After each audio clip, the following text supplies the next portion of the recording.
Hello, everybody. We're back. I got some feedback on this one from one of my followers on Facebook after I shared a video about it, just explaining it before. So today I wanted to show you guys how we do these cords for when we make a battery powered layout. We put a power jack in this onto the layout itself, so it plugs in right there, as you have seen me do in their videos. But like, you can't buy wires like this, so how do we do it?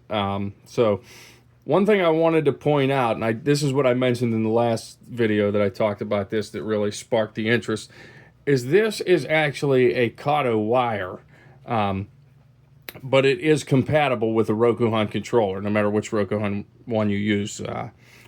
I don't know about the shorty controllers, don't quote me on that one, but the ones like this and the bigger one with the built-in turnouts switches, it will work for that. So I want to show you how we do this.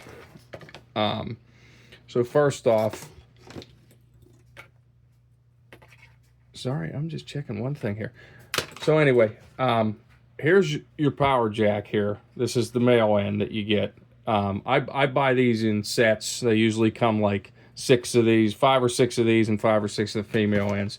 So the female ends on the layout itself, as you can see. If I watch my RDC here. So anyway, you can't. I painted over this, but you can see that the red wire is on the inside rail and the black wire is on the outside rail. Again, doesn't matter unless you're worried about direction, but you'll want to test that first. So the way I would normally do it is I would hook this end up to the wire, just get them to touch, that's all. Just get them to touch and touch them to the rails while this is plugged in with a controller, and then set your direction, turn your throttle up, and make sure it's going the way you want it before you solder the wires to the rails and the cable, just to be safe. So these Kato wires, you can get them with just the plug and the bare wires on one end. They usually just come with their power packs though, so you end up you get one. You can get ones like this, and then you have to just cut it, obviously. Now, I've been getting the ones with the rail joiners on the ends because I do end scale as well. I know I haven't showed you guys a lot on it, but I still plan on doing some stuff with that, and especially a DCC project eventually. So these are going to work for power boosters. That's why I'm saving them all when I eventually start that layout. So what I like to do with this, I'm sorry, my camera skills aren't the greatest, but you guys know that. I like to just measure off the length of the jack down the cord, and then that's where I'll cut it at. So I just got some wire strippers here with a cutter with a like scissor blade on it, whatever you want to call it. And I'll just cut that off, put that aside. Again, still keeping on, holding on to that.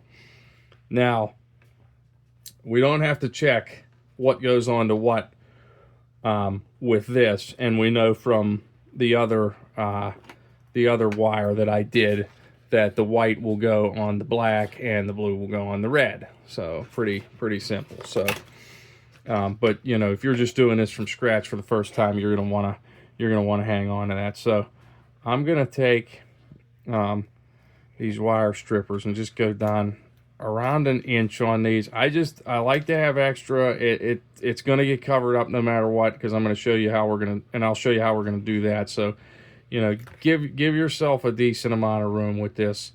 You know, don't be bashful with it. Just make sure you don't cut your wires, you know. So there we go. That one's done. You might need to go for a smaller one. Just widen these out a little bit. You know, it doesn't have to be perfect.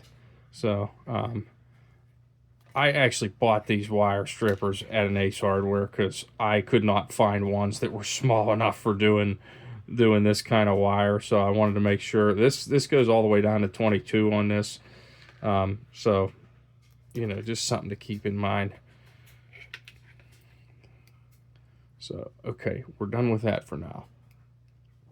Now, here's the thing you want to make sure you do beforehand. Right here, right in front of me. This is heat shrink tubing.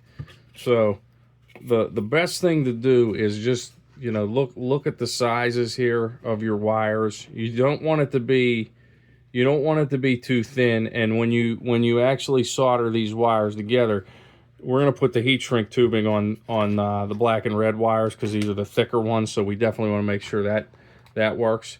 So I tried these last time. I don't know if we'll get them to work. Let's just do a bigger size just to be safe. So we're gonna go with these green ones. You can buy a kit like this on Amazon for like $6. Totally worth it. Definitely pick one of these up if you plan on doing it. I mean, you're really gonna have enough of these to do wiring for so many projects. So I mean, it's worth it. You know, just keep your wires safe. So I just slide these over while I'm working on it. You know, I mean, you might have to pull this apart a little more. That's no big deal. So just slide these on your wires. You might, you know, try to get them straight here. Twist them together if you need to. And then just like that.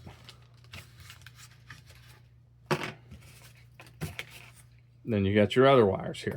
So what do we say? White on black, blue on red, I believe is what we said. Yep, okay. So I just take them and kind of twist them together as best as I can. I try to keep them tight, even though you're going to solder over them. This will just help to make sure that the heat shrink tubing will it'll slide over it. Sorry about that.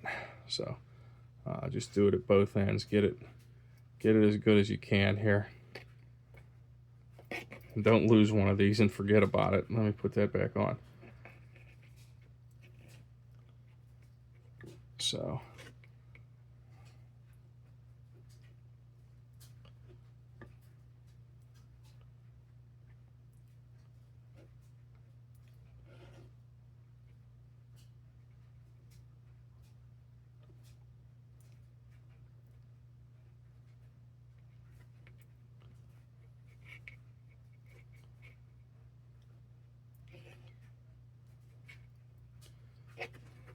okay, now's the fun part. We get to play with fire and not burn ourselves.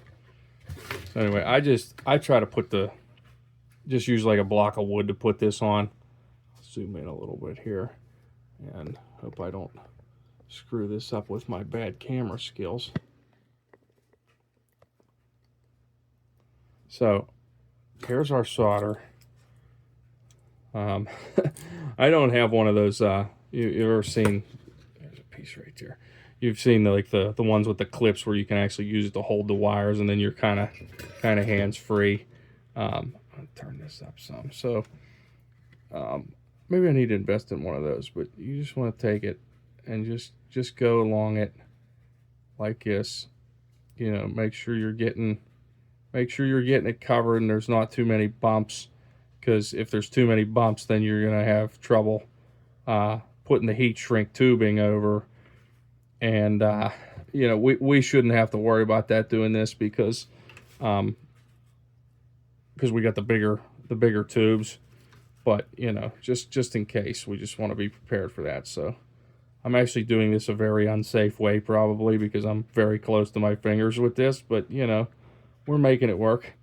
Trying to watch the camera and not burn myself. It's great. So just get all that on there. So, and you know, once you get it heated up, like even if you see a bubble, just tap it with your soldering iron, and you know, then you can kind of shift it around a little bit. So that's pretty much all we need to do with that. You know, that's gonna harden up and kind of cool off almost instantly. So all you do here, slide your tubing over. Give you a chance to look at that while I find a lighter here, because that might be something I forgot to do before this video.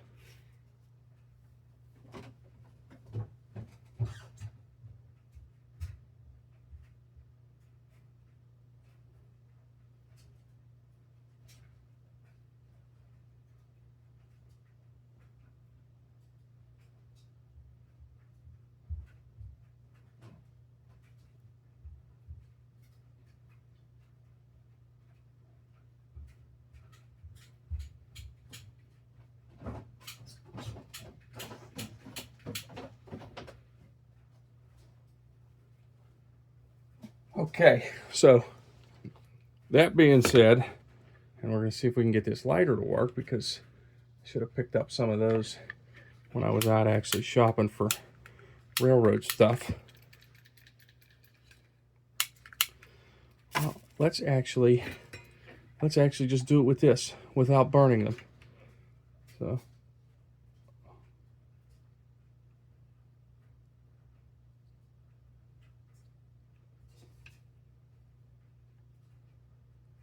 that's not going to work, and I'm just going to screw it up. Anyway, sorry folks, I'm unprepared here, but we got it all hooked up. So let's unplug our soldering gun here. That's good. We're going to get this plugged into a Rokuhan controller while this cools down and it's out of the way. So let's bring this over here. So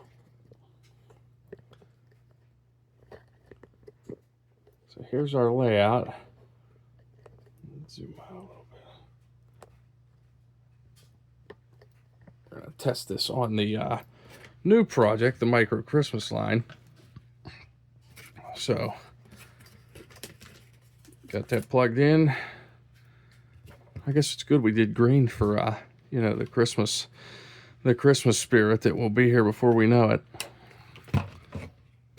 Turn it on, forward, and there she goes. The RDC's running fine. It might be a little bit off the track, but you know, a little click clack never hurt. So anyway, that's how you do that. And again, compatible with Rokuhan or Kato. I actually have another one of these controllers. This is a Kato pocket line, which will work on Z. Honestly, it doesn't. It's only 5 volts, so even Z scale, it doesn't move it like a Rokuhan would. But if you ever need to, you can make the wire to use both.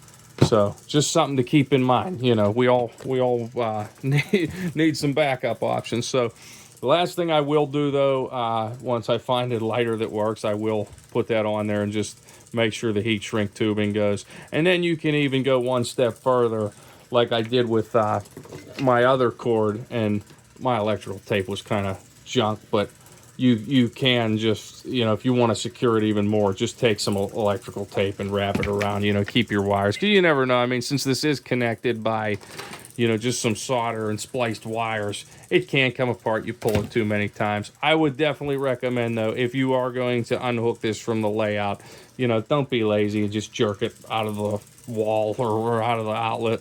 So just, you know, go up to it, unhook it. When you're done, plug it back in or whatever. So I hope this was helpful for all of you. Again, one of my followers on Facebook commented on that he didn't know about this, so I was wondering who else didn't know about it. So we're gonna, you know, we're hopefully give you a little bit of Z-scale education here and a little bit of wiring work. So like, subscribe, share with your friends. Thanks for watching. Thanks for putting up with my bad camera skills and all my rambling. Maybe one day we'll get better at we'll get better at the camera skills. The rambling's probably not going to go away. But anyway, we will see you guys in the next one. Thanks for watching. Bye-bye.